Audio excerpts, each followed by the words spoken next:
Autre session incontournable de ces RAF, les chiffres de l'emploi. Chaque année, vous nous connaissez un peu, ceux qui nous suivent, on présente nous les chiffres de l'emploi, comment est-ce qu'ils évoluent dans le secteur. Donc c'est des chiffres qui proviennent d'audience. Donc en quelques mots, pour ceux qui, beaucoup doivent nous connaître, mais en quelques mots, audience.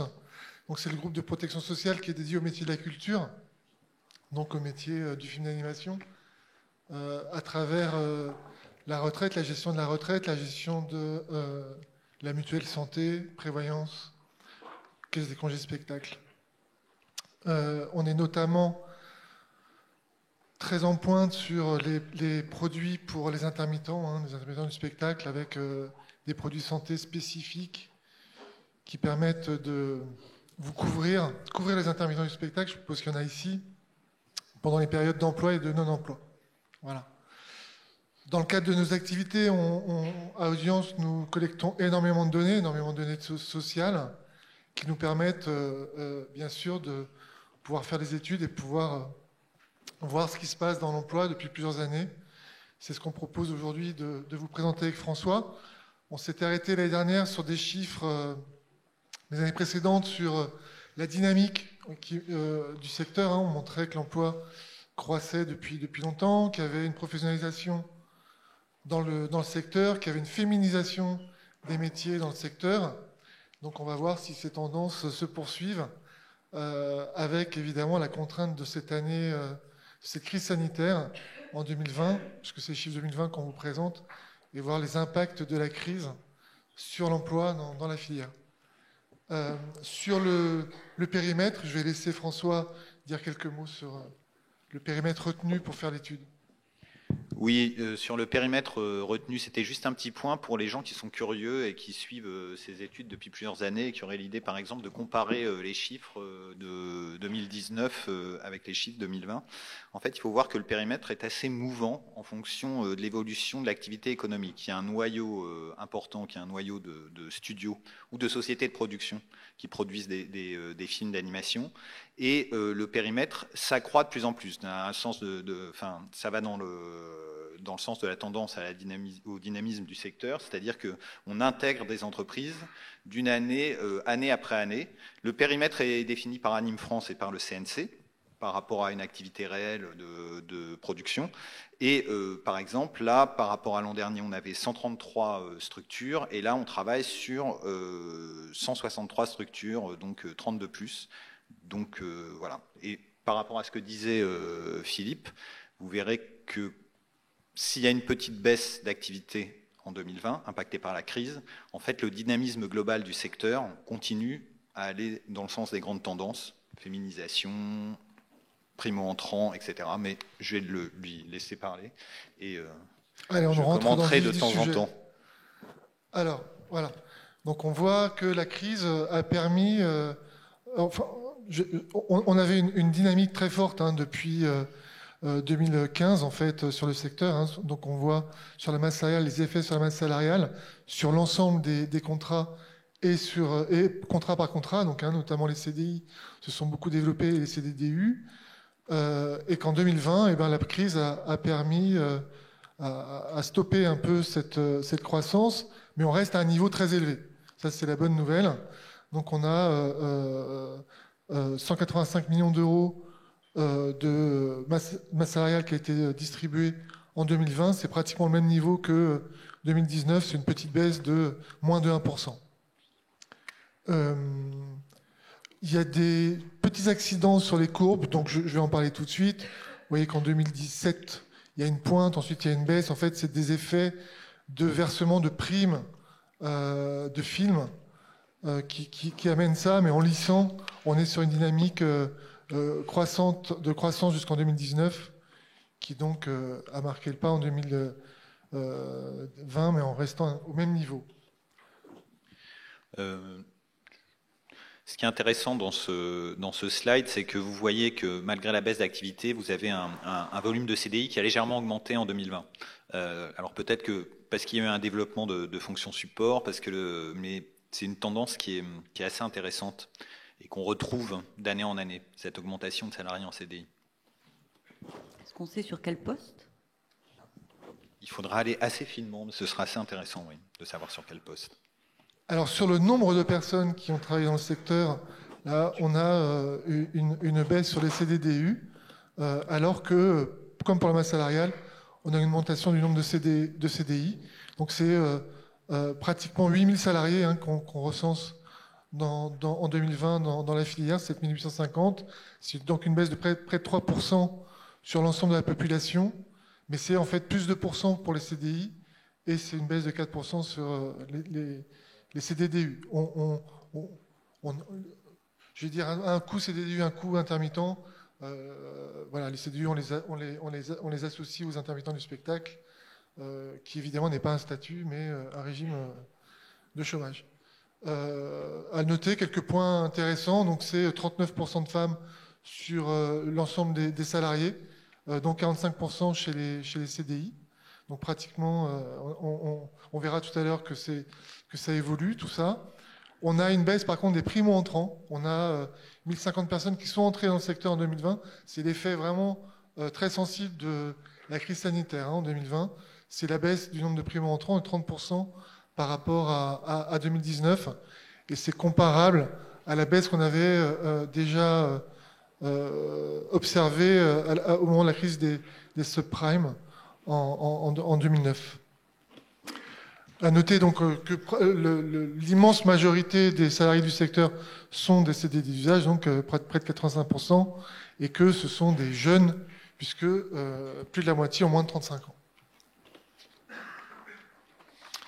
Au niveau du temps de travail, puisqu'on peut calculer le nombre d'heures qui sont déclarées par les employeurs de la filière, donc c'est un peu plus de 7 millions d'heures qui sont déclarées sur 2020. C'est comme pour la masse salariale une légère baisse de près de 2%.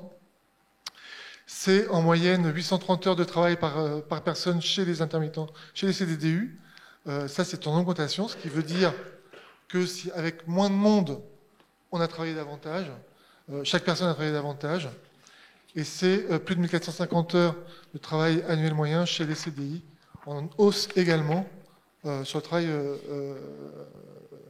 moyen. Donc les personnes travaillent davantage dans le secteur. François?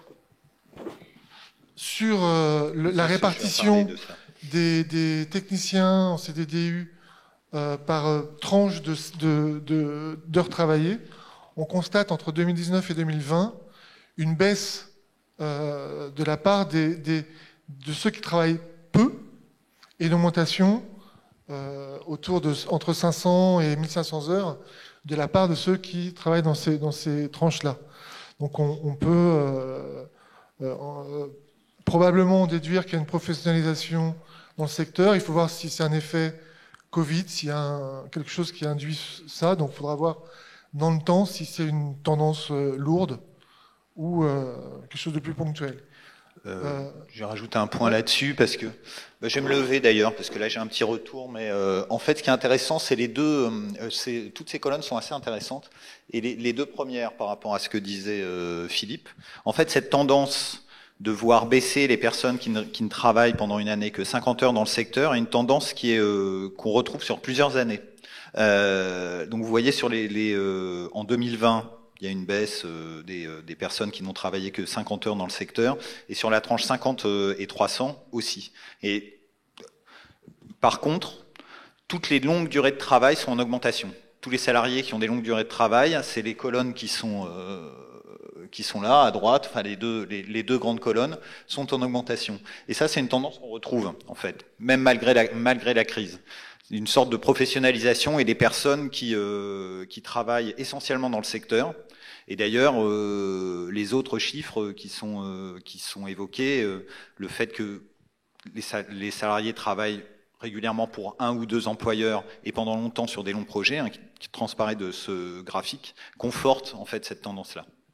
Donc on a une augmentation de personnes qui travaillent beaucoup, et de moins en moins de personnes qui font un petit tour dans le secteur et qui repartent. Vous voyez que sur les 500 heures, en fait, il y a une grande part de salariés sous CDDU qui font la majorité de leurs heures dans le secteur, même, enfin la totalité de leurs heures dans le secteur. Une pyramide des âges toujours sur les CDDU, qui nous montrent deux choses, hein, qui nous montrent que c'est plutôt des jeunes qui travaillent dans le secteur, hein, puisque la pyramide est très aplatie, et qu'on progresse. Donc en fait, pour la lecture, on a si je dis orange, mais tout est orange, donc en orange foncé à gauche, le nombre d'hommes en 2010, et en orange plus clair en 2020. Et chez les femmes, pareil, la partie sombre, c'est 2010, et la partie plus claire, 2020. Donc on voit effectivement que ce sont l'emploi des femmes qui a le plus augmenté sur la période. Donc voilà, des jeunes et une féminisation. Des jeunes, 58%, je le disais tout à l'heure, des CDDU au moins de 35 ans.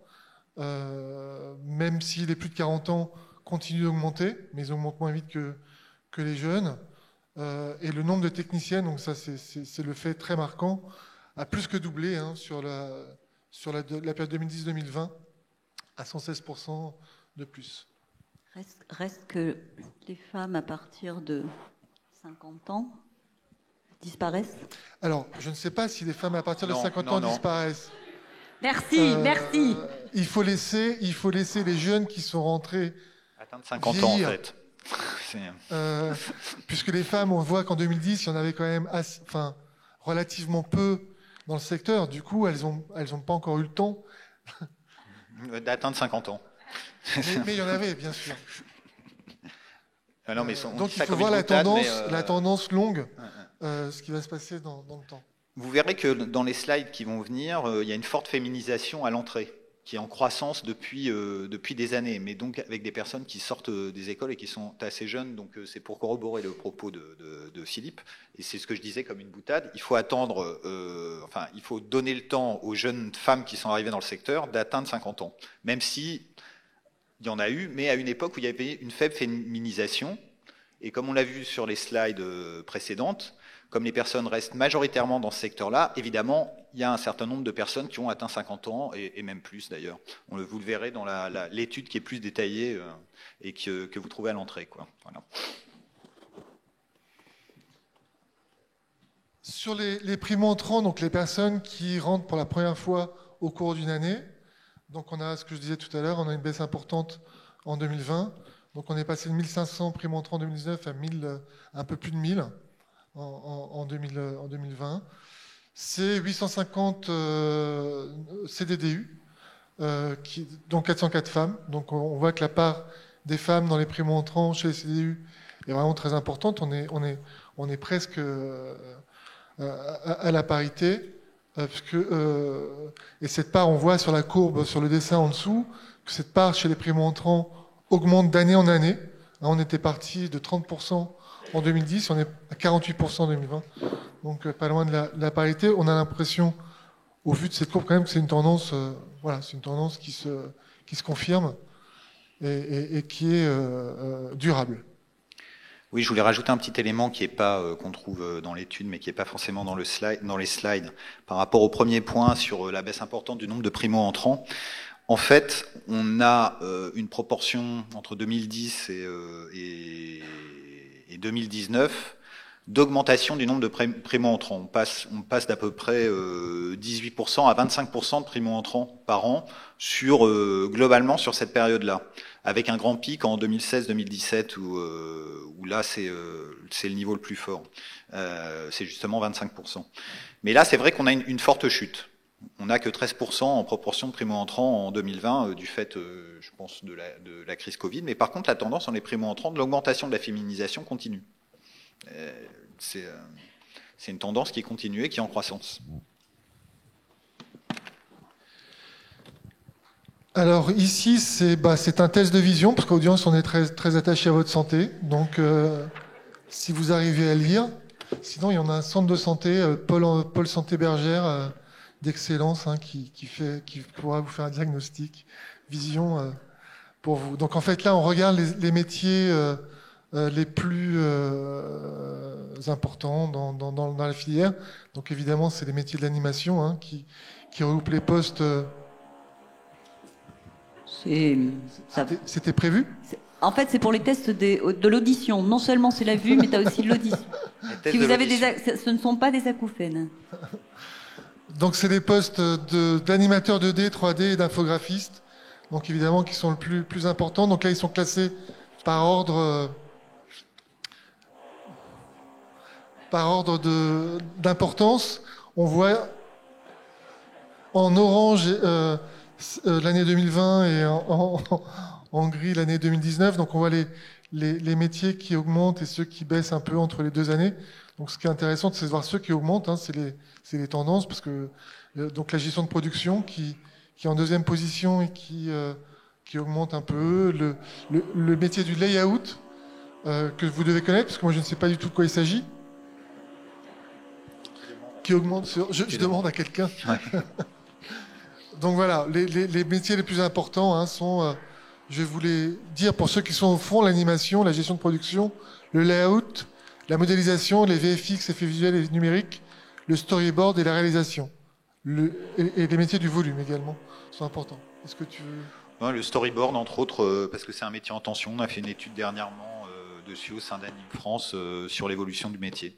Ça fait partie des métiers en tension, mais là c'est PNE, Ségolène va intervenir tout à l'heure, a fait une étude que nous on a jugée assez intéressante il y a 2-3 ans en faisant travailler des studios et des personnes qui étaient dans des structures de production sur l'ensemble des métiers en tension. Bon, le storyboard en étant un, quoi. Voilà. Ici, on retrouve à nouveau la même répartition des métiers, mais avec la part des femmes dans ces métiers et en termes d'effectifs en très foncé, en nombre d'heures en moins foncé et en masse salariale en clair. Voilà, donc ça nous apprend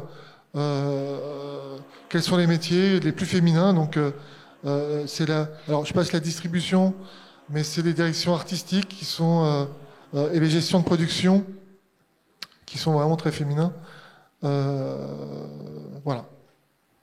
Et de même qu'on voit des métiers qui sont très peu féminisés, développement, exploitation de pipeline, R&D. Il y a encore du travail à faire. Il y a encore du travail dans certaines filières, oui. Bon, il y a aussi des appétences sur les filières. On vous avait déjà parlé du dynamisme de certaines régions, donc évidemment la Charente. Donc ça se confirme, c'est vraiment assez clair. Donc on a des régions qui se... Ça change, c'est un autre test maintenant. Pourquoi ? C'est le test du pivert. On a eu le test de la perceuse et là on a le test du pivert. Je n'avais même pas fait attention. Donc voilà, la Charente qui prend une place de plus importante dans les métiers de l'animation, et également l'Occitanie, avec l'Hérault et les Hauts-de-Garonne. Oui, alors j'ai fait un petit point là-dessus. C'est parce que par rapport à l'intervention qui a eu lieu tout à l'heure, où Benoît Danard a évoqué la relocalisation, et là on s'aperçoit qu'on passe de la relocalisation à la régionalisation un petit peu. C'est-à-dire que vous avez des régions qui montent. En fait, bon, la Charente, on en a parlé. Il y a eu l'intervention du président de Magélis, qui ont des politiques dynamiques d'implantation. Et là, on a une montée du sud. Drôme depuis quelques années. Drôme, Hérault avec une percée de l'Hérault. L'Hérault qui concentre d'ailleurs des salariés très très jeunes. Et la Haute-Garonne. Et vous avez toujours aussi les Hauts-de-France. Donc il y a eu une augmentation du nombre d'implantations de structures d'animation dans les régions, ce qui est assez intéressant, et parce que ça participe aussi au dynamisme du bassin d'emploi, et c'est grâce aux politiques régionales incitatives.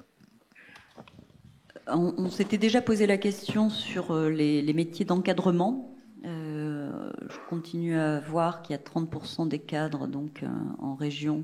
Enfin, là, on parle de la Charente, hein, c'est ça ? C'est juste ? Je dis pas de bêtises. Et 43% à Paris ou en région parisienne. Est-ce que ça, ce sont des chiffres aussi qui évolue? Est-ce qu'il y a de plus en plus de cadres en région aussi, ou l'écart est toujours le même? Alors, comparativement effectivement à Paris, en Charente, on a quelques différences sur... c'est des plus jeunes, on emploie plus de CDDU qu'à Paris, parce que 92% des salariés sont CDDU en Charente contre 85% à Paris. Et effectivement, ce sont des métiers moins d'encadrement qu'à Paris, puisque 30% de cadres contre 43% sur la région parisienne. Oui, même si c'est en proportion, en fait, quand vous regardez le tableau, enfin qui est aussi détaillé dans l'étude, vous voyez qu'en fait Paris continue à concentrer beaucoup les structures et les effectifs évidemment. Donc, qui dit grosse structure dit plus de cadres et donc, je pense, plus grosse proportion de cadres aussi. Alors, on ne pouvait pas terminer cette étude sans vous présenter quelques perspectives sur 2021, puisque en fait, on récolte des données mois par mois, donc on est en mesure de voir ce qui se passe en 2021. Et ce qu'on voit donc sur les deux courbes, à droite, à gauche, pardon, sur le nombre de personnes qui travaillent dans le secteur, qui ont été déclarées dans le secteur, sur le même champ que les entreprises qu'on regarde sur l'étude jusqu'en 2020. Hein. Et à droite, la masse salariale déclarée. Donc on voit en vert la courbe 2021 et en bleu la courbe 2019. Donc on est déjà sur les 9 premiers mois au-dessus de l'activité en 2019, tant en termes de personnes qui ont travaillé dans le secteur qu'en termes de masse salariale, donc en volume d'emploi. La tendance est donc à la redynamisation du secteur, ce qui corrobore complètement ce qu'a dit Benoît sur les projets, les nombres de projets qui ont eu un agrément en 2021. Donc tout cela est logique. Voilà. C'est fini. Oh là là, oui, on a fait vite. C'est merveilleux. Je rappelle juste que l'étude complète, où il y a plus davantage de choses, est donc disponible là-haut ou sur les sites d'audience ou d'Anime France. Voilà. Merci. Et ce sera disponible sur le site des Radiraf aussi. Et ce sera disponible sur le site des Radiraf. Absolument, comme beaucoup de choses. Je vais appeler... Merci à tous les deux. Restez avec nous. Restez avec nous. Je vais demander maintenant à Ségolène Dupont, voilà, la CPNEF audiovisuelle, qui va, en complément de ces chiffres que vous venez de nous présenter un outil qui s'appelle Impact Covid. Et pendant qu'elle est en train de s'installer, je vais quand même juste signaler, on posera des questions à l'issue, si vous voulez bien. Comme ça, vous aurez les 3 intervenants qui pourront y répondre. Je voulais juste quand même préciser que le bruit qu'on entendait, c'est pour la bonne cause, puisqu'ils sont en train d'installer un kiosque autour de la question des violences faites aux femmes. Donc on va pas du tout s'en plaindre finalement. Et je vais laisser la parole à Ségolène. Et sur ce sujet, RSE, etc., une conférence cet après-midi, donc tout ça fait sens. Et un jour, peut-être qu'on n'aura plus besoin de faire des conférences sur ce sujet et plus besoin d'installer des kiosques. Bonjour à tous, donc Ségolène Dupont pour la CPNEF. Juste pour vous redire, CPNEF, quel est cet acronyme? Commission paritaire nationale emploi et formation de l'audiovisuel, qui regroupe les organisations représentatives des employeurs et les organisations représentatives des salariés de l'audiovisuel. On couvre un périmètre assez large, la radiodiffusion, la télédiffusion, la prestation technique image et son, et la production audiovisuelle et cinéma dans lequel on retrouve le film d'animation. Donc là, je suis ravie de vous présenter cet outil qu'on peut retrouver en accès public sur notre site internet à l'adresse du micro. covid.emploi.cpnef-av.fr. Excusez-moi, je suis troublée, vous êtes nombreux cette année. Et donc notre enjeu, c'était de pouvoir présenter un outil public avec une vue en temps réel, entre guillemets, de l'état de l'emploi dans l'animation, enfin plus globalement dans l'audiovisuel. Et je vais vous montrer qu'on pourra cliquer plus spécifiquement sur l'animation. Notre idée, c'est d'avoir très peu de décalage pour pouvoir réagir. Donc on l'a publié en mai 2021. L'enjeu, c'est de pouvoir montrer quels étaient les impacts de la crise sanitaire sur l'emploi. Est-ce que c'était structurel? Enfin, comment ça se déployait? Évidemment, on a travaillé avec Audience, avec Philippe Degardin, parce que les données Audience sont considérées comme les plus fiables et les plus détaillées. Et ensuite, un de nos enjeux, c'était d'offrir un outil très simple où les informations étaient dynamiques, donc vous pouvez manipuler vous-même tous les indicateurs, et facilement appréhendable en termes d'information. C'est pour ça qu'on voit très vite s'il y a hausse ou baisse de certains indicateurs, donc hausse en vert et baisse en rose. On a pris une année de référence sans Covid, donc l'année 2019, et on compare mois par mois. Alors, je remonte. Vous pouvez vous rendre compte. On a deux tableaux. Un tableau qui va voir l'évolution et un tableau en dessous qui va voir la variation. Alors, je vais rentrer un petit peu plus dans les détails, mais je vais être rapide. Ne vous inquiétez pas. Je vais redire un petit peu autrement ce qui a été dit précédemment. Mais donc, on peut sélectionner soit l'évolution des effectifs ou de la masse salariale. On a un indicateur de zone géographique, de branche professionnelle, type de contrat, genre et tranche d'âge. Donc là, je vous ai mis sur le volet national en comparant l'année 2020 à l'année 2019. Et bon, sans surprise, vous savez qu'il y a eu un coup d'arrêt sur le premier confinement. Et après, le secteur a su s'inventer et mettre en place le travail à distance pour retrouver une situation en décembre à peu près équivalente à décembre 2019. Là, on peut aussi voir quel était l'impact pour les femmes et pour les hommes. Et en fait, en jouant avec cette partie-là, on se rend compte qu'il n'y a pas forcément eu un impact différencié sur les effectifs. Alors évidemment, là, on est sur les grosses masses. On ne peut pas identifier les trajectoires personnelles. On ne sait pas si c'est des nouveaux ou des gens ceux qui sont partis, ceux qui sont entrés. On est vraiment sur les grosses masses. On peut voir également ce qui s'est passé. Donc là, 2021, la progression est dynamique, comme ça a été dit précédemment. On peut regarder la Nouvelle-Aquitaine. Donc dynamisme aussi en 2021, qui a connu un coup d'arrêt aussi en 2021, mais on voit que la tendance est un peu similaire.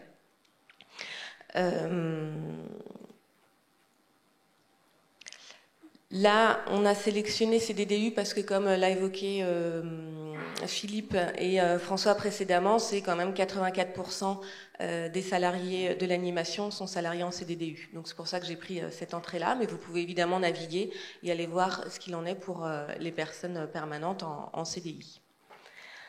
Je ne vais pas vous faire l'exercice sur la masse salariale, mais on voit que les tendances sont équivalentes, donc c'est rassurant. Il y a plus de monde et la masse salariale augmente.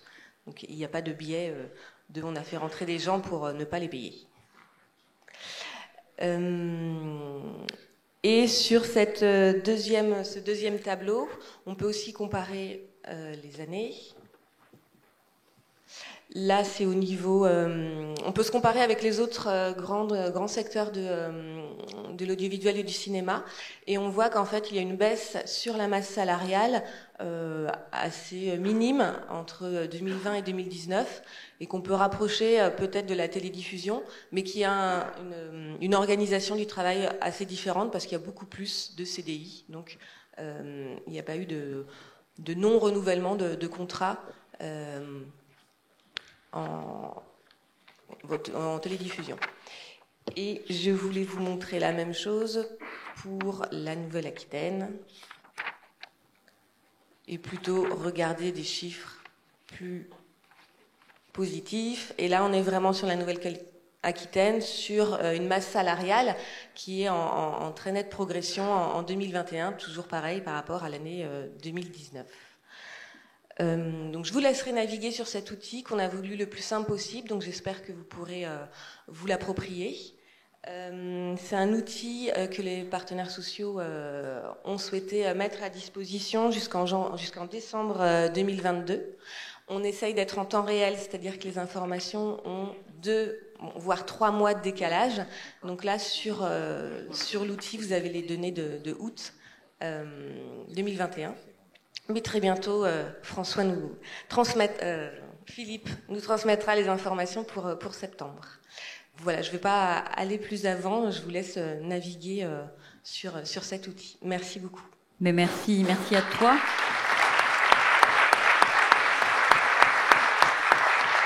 Super d'avoir des chiffres récents comme ça voilà, en complément en tout cas des études plus approfondies. Des questions maintenant. Oui, alors. Merci les filles. Alice, ouais.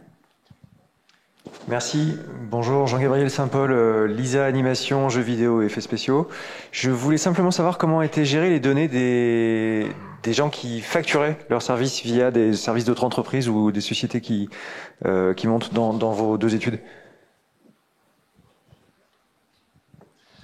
Alors, le champ de l'étude, là, ce sont des studios qui travaillent principalement dans le film d'animation. C'est des pure players, dans la mesure du possible. Et ce sont le monde du salariat. Donc, ce sont que des personnes qui sont salariées par ces studios. Donc, on n'a pas tout ce qui est prestations, tout ce qui est... Et est-ce que vous avez une idée de la proportion que ça représente? Parce que notamment chez les primo-entrants, il y a quand même de plus en plus de gens qui facturent leurs services. Est-ce que vous avez une idée de la part des gens qui facturent leurs services versus les CDDU ou les CDI? On n'a pas de données précises sur ce sujet-là. C'est très compliqué d'avoir... on a des statistiques sur les auto-entrepreneurs en général, mais pas par filière. Donc c'est assez compliqué de faire le rapprochement. Il faudrait faire en fait des études qualitatives pour s'en rendre compte. Si vous voulez, il marche mon truc. Oui. C'est ce que vous dites, c'est une donnée qui nous remonte du terrain, mais qui est très peu mesurable, parce que c'est ce que disait Philippe. En fait, toutes les données qui sont là, qui sont regroupées, on les tire des organismes sociaux par rapport aux salariés. On a les masses de cotisations sociales, on peut isoler les salariés. Là, cette tendance-là à facturer des services, ça nous remonte, on le sent. C'est d'ailleurs pas c'est pas en ligne avec les conventions, la convention collective de la production de films d'animation, hein, donc voilà. Et c'est quand même c'est une tendance, mais on n'arrive pas à la mesurer. Ça nous revient. Je sais qu'en prestation technique, c'est une tendance qui paraît assez forte, hein, parce que même les homologues du spectacle vivant le disent, mais on n'arrive pas à la mesurer parce qu'en fait, on n'a pas les indicateurs économiques pour ça. Puisque normalement, on va dire légalement, ces professions-là sont des professions salariées. L'ensemble des professions qu'on retrouve dans la nomenclature de la convention collective, par exemple. Voilà. Oui, bonjour. Mathieu Robin d'École Innova à Nanterre. Merci beaucoup pour ces chiffres. Et je voulais avoir une précision. C'est vrai que nous, en tant qu'école, on nous demande beaucoup par rapport aux certifications, les tranches de salaire. Est-ce que c'est possible d'avoir l'information en fait des salaires par poste et puis surtout par année d'expérience aussi? C'est une info qu'on doit collecter. Voilà, première question. On peut avoir, mais il faut faire une étude plus fine, poste par poste. On l'a fait sur certains postes, nous, mais en faisant des sondages dans les studios, chez les adhérents d'Anime France. Je parlais du storyboarder, par exemple. On a une idée des salaires réels, réellement appliqués sur ce poste-là, quoi. En fonction de si la personne est débutante ou un peu plus chevronnée dans le poste, quoi. On a des moyennes sur un petit panel. Ça, on l'a fait pour un poste, mais sinon, il faudrait suivre en fait les postes. Et vu le nombre de postes qu'il y a dans la convention collective, ce sera un travail assez long. Donc, il faudrait, dans certains cas, on peut vous passer une commande, mais il faudrait du temps, quoi, je crois. Et Audience, on travaille pour beaucoup de branches, hein, en fait. On travaille pour le film d'animation, pour la production visuelle, pour la production cinématographique, pour le spectacle vivant. Donc on a beaucoup la presse, donc on a beaucoup de secteurs. Donc voilà, on ne dispose pas toujours du temps nécessaire pour aller au fond des choses. Oui, une question au milieu, oui. Ici, Stéphane. Céline Durieux de Faust Studio.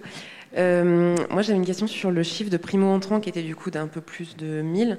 Je ne sais pas si c'est vous qui aurez vraiment réponse à ma question, mais j'aimerais bien le comparer au nombre de diplômés chaque année. Je ne sais pas en fait combien de diplômés il y a en France chaque année.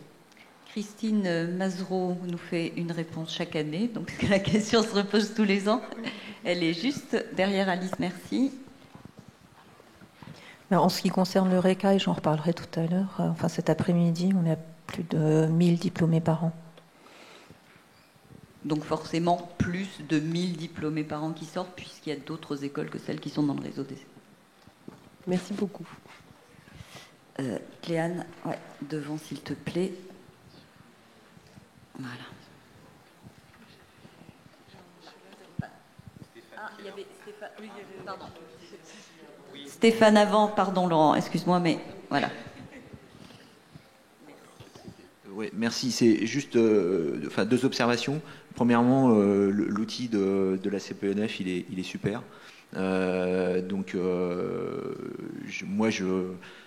C'est une décision qui appartient évidemment aux partenaires sociaux, mais s'il pouvait être prorogé au-delà de décembre 2022, je pense que ça serait vraiment top, parce que ça permet quand même à l'ensemble des secteurs d'avoir une visibilité en temps réel sur leurs évolutions, et je pense que c'est une donnée importante pour tout le monde, pour les partenaires sociaux, pour nos partenaires économiques, les pouvoirs publics, etc.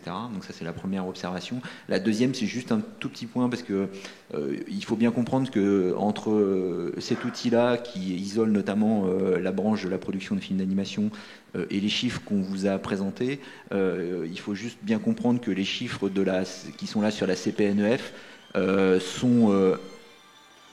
Quelle matinée!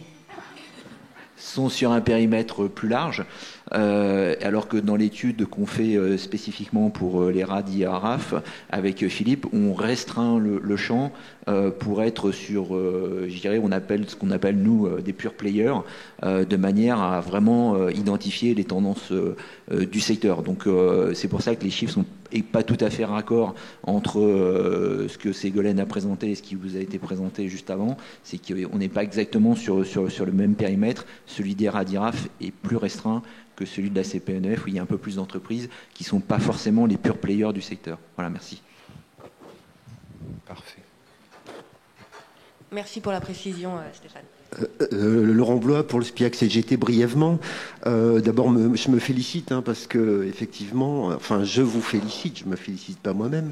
J'en suis pas là pour l'instant. Je félicite les différents intervenants depuis ce matin sur la qualité effectivement des chiffrages qu'on a, qui sont de plus en plus précis et qui permettent d'avoir une vision du secteur. Et je dis ça en tant que responsable syndical, d'avoir une vision du secteur un peu plus précise qu'on peut l'avoir. Sur la question de l'auto-entrepreneuriat, c'est là-dessus en fait que je veux... Voilà. L'auto-entrepreneuriat, il peut être légal dans un certain nombre de cas dès lors qu'il n'y a pas de lien de subordination, effectivement, entre quelqu'un qui commande un programme, j'ai envie de dire, et quelqu'un qui le réalise. Alors le lien de subordination, c'est un peu compliqué, je ne vais pas rentrer dans le détail, autrement on y passerait, je finirai par occuper la parole, je me ferai chasser, voilà, mais je suis prêt à en rediscuter. Donc, et évidemment qu'on n'a pas d'informations là-dessus, parce que François l'a dit, on n'est pas pour le développement de l'auto-entrepreneuriat, mais on sait quand même effectivement qu'il se développe dans le secteur des industries techniques notamment, et que ça va poser un problème. Et on doit se rencontrer d'ailleurs avec les responsables de la FICAM pour aborder cette question-là. En tout cas, nous, on ne chasse pas de l'auto-entrepreneuriat, mais discutons-en à l'occasion, quand on sera à l'extérieur, de cette pratique de l'auto-entrepreneuriat et de son développement, parce que je crois que c'est intéressant, effectivement, qu'on ait quand même des informations précises sur ces formes-là d'emploi. Excusez-moi d'avoir été un peu long. Une autre question sur la gauche. Yann, si je veux. Très bonne vue. Oui, bonjour, Certainement. Yann Morio de Fatfish Lab. Je voulais savoir si vous aviez accès à des indicateurs relatifs après au télétravail. Est-ce que vous avez noté que les télétravailleurs ont eu un impact sur le nombre potentiel de CDDU et de les différentes parts que ça peut avoir? Alors, à audience, pas du tout. Okay. Voilà, c'est pas des données qu'on a, c'est pas des données qui sont déclarées par les entreprises sur les données qui nous sont utiles pour gérer les différents métiers. Donc c'est quelque chose qu'on n'a pas du tout. Là encore, seule une étude qualitative permettrait d'avoir des éléments sur ce point-là. Alors, par contre, dans les chiffres qui ont été présentés, non, c'était sur un autre sujet. Non, sur le télétravail, nous, on a des retours sur l'organisation en télétravail, mais ça aussi, c'est assez empirique. Et de toute façon, en plus, la tendance a changé. Parce que si vous voulez, ce que j'ai pu, moi, constater en discutant avec nos adhérents, c'est que le télétravail a été mis en place dans les structures de production d'animation et les studios. Le premier laboratoire, c'est les grandes grèves en décembre. Dans la région parisienne, où les grosses structures commencent à mettre en place du télétravail. Ensuite, il y a le télétravail il y a une évolution juridique dans le télétravail, c'est-à-dire que le télétravail, il faut bien comprendre que c'est normalement un dispositif à la demande du salarié. C'est le salarié qui demande à être en télétravail à son employeur. Avec la crise Covid, on est sur une notion un peu mixte, puisqu'on est sur un télétravail. Il y a une notion de télétravail contraint du fait de la force majeure, des contraintes sanitaires extérieures, etc. Et donc, il y a eu les premiers laboratoires de télétravail mis en place avec les grèves. Le télétravail forcé, entre guillemets, pendant la crise sanitaire, et maintenant les retours, mais qu'on trouve dans beaucoup de structures, même hors structures spectacle, le télétravail qui a été plus ou moins intégré dans la tête des salariés et qui est presque imposé à l'employeur, c'est-à-dire que des gens qui disent, moi, pendant la crise sanitaire, je suis parti à 500 km de Paris et je me suis installé, et c'est comme ça. Donc, et là, les studios, les grosses structures doivent gérer ça. Et c'est une tendance qui est une tendance sociétale liée au développement du télétravail qui va se développer de plus en plus. Et le secteur de l'animation n'est pas hors tendance sur ce sujet-là, quoi. Donc, c'est maintenant, si vous voulez, la question, il y a des chartes qui ont été mises en place dans les studios, des chartes de télétravail, on va dire, old school, enfin, ancienne législation, ancienne tendance, et maintenant, la question du télétravail se repose sur les nouvelles organisations. Mais peut-être qu'il y a des personnes dans la salle qui sont vraiment sur le terrain qui pourront plus développer ça. Mais pour le moment, on a une vision empirique des choses, mais ça se remet en place, quoi. Voilà. Je ne sais pas si j'ai répondu. Alors, j'ajoute juste, au niveau des chiffres, on voit que l'activité s'est pratiquement maintenue dans la filière animation pendant la crise. Nous, on a les chiffres des autres secteurs qui sont le secteur des productions audiovisuelles, productions cinématographiques. Évidemment, il y a eu un arrêt des tournages, donc il y a eu une baisse forte, très sensible. Je ne vous parle pas des théâtres, de l'activité. Donc forcément, il y a eu du télétravail qui s'est mis en place. Le fait aussi qu'il y ait une baisse des primo-entrants avec un niveau d'activité qui restait le même aussi. Bon, les primo-entrants, en télétravail, c'est plus difficile. Donc on peut imaginer qu'effectivement, il y a bien eu beaucoup de télétravail dans la filière pour les gens qui étaient déjà en place et qui maîtrisaient leur sujet. On reparlera donc du télétravail cet après-midi. Oui, j'avais une question, peut-être pas une dernière, mais une question. Élodie Mock de Praxinos, moi je voudrais savoir au niveau de la comptabilisation des heures du travail salarié, est-ce que c'est compté selon le contrat ou selon le travail réel? Parce que souvent, il va y avoir des contrats, par exemple 39 heures, mais dans les faits, les salariés vont travailler 45, 50 heures, et je voulais savoir s'il y avait un différentiel là-dessus. Alors, je pense que c'est le travail réglementaire, puisque c'est ce qui est déclaré par l'employeur. Non, c'est bien ça. Si la personne est restée jusqu'à 20h, 23h pour terminer son projet, ça ne fait pas partie des heures comptabilisées. Alors, je vais mettre un petit bémol parce que vous dites par rapport aux heures qui sont inscrites au contrat. En fait, ces données, elles sont liées aux heures payées. Voilà. Donc, ce qui est payé, les heures sur lesquelles les employeurs ont cotisé. Et les salariés aussi, d'ailleurs. Donc, si vous pouvez avoir un contrat avec hebdomadaire pour 35 heures, il y a eu des heures supplémentaires, donc il y a eu paiement des heures supplémentaires. Ça apparaît dans les chiffres globaux qu'on vient de vous présenter. Voilà. Dernière question. Non. Ah, il n'y a pas finalement. Tu veux rajouter quelque chose, Patrick? Pardon? Ah, une dernière question. Oui, bonjour, c'est Christophe Poli de la CFDT. C'était juste pour être précis par rapport à la dernière question. Ce sont les heures déclarées par les employeurs. C'est ce que les employeurs déclarent comme heures travaillées. Ça ne veut pas dire que ce sont les heures travaillées. Ça veut dire que c'est ce qu'ils déclarent, eux, comme étant des heures travaillées par les salariés et qu'ils envoient à audience. Et que audience, voilà. Merci.